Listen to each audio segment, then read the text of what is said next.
Жасушаның құрылысы. Бірінші сұрақ. Прокариоттар дегеніміз қандай ағзалар? Дұрыс жауабы – ядросы жоқ ағзалар. Келесі сұрақ. Энергия көзі қандай органоид? Дұрыс жауабы – митохондрия.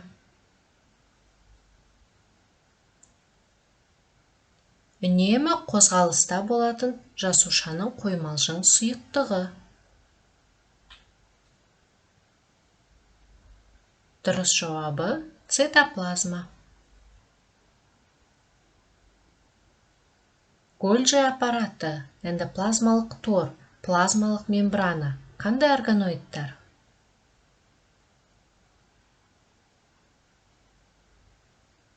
Дұрыс жауабы – бір мембраналы органоидтар. Келесі сұрақ. Рибосома, жасуша орталығы, қозғалыс органоидтары қандай органоидтар?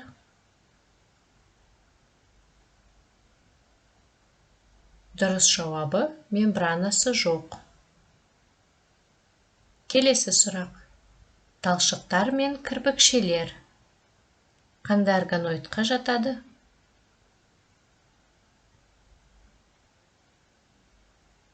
Дұрыс жауабы – қозғалыс органоидтары.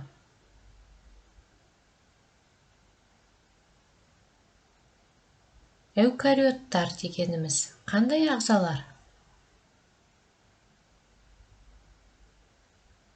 Дұрыс жауабы – ядросы бар ағзалар.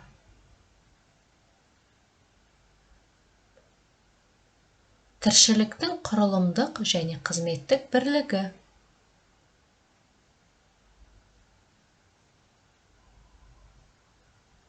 Ол жасуша. Келесі сұрақ.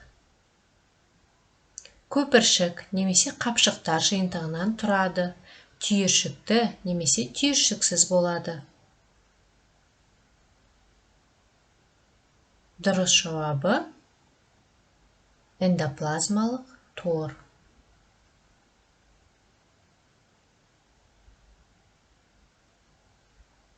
Келесі сұрақ. Митохондрия, ядро, пластидтер қандай органоидтар?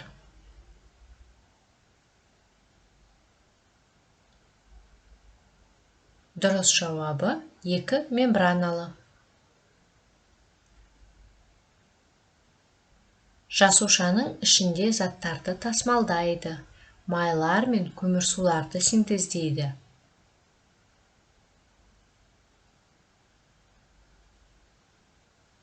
Дұрыс жауабы – Гольджи аппараты. Ерітетін, бұзатын, қорытатын органоид.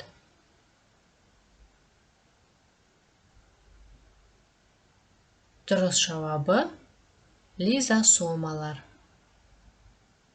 Келесі сұрақ. Нәруыздарды синтездейтін органоид.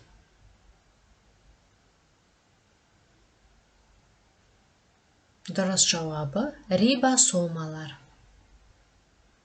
Келесі. Жасушаға қажетті заттарды сіңіру мен шығару қалай аталады? Дұрыс жауабы – таңдамалы өткізгіштік. Келесі соңғы сұрақ. Микроскоп арқылы көрінетін жасушадағы қандай да бір заттың шоғырлануы, мысалы крахмал түйірлері.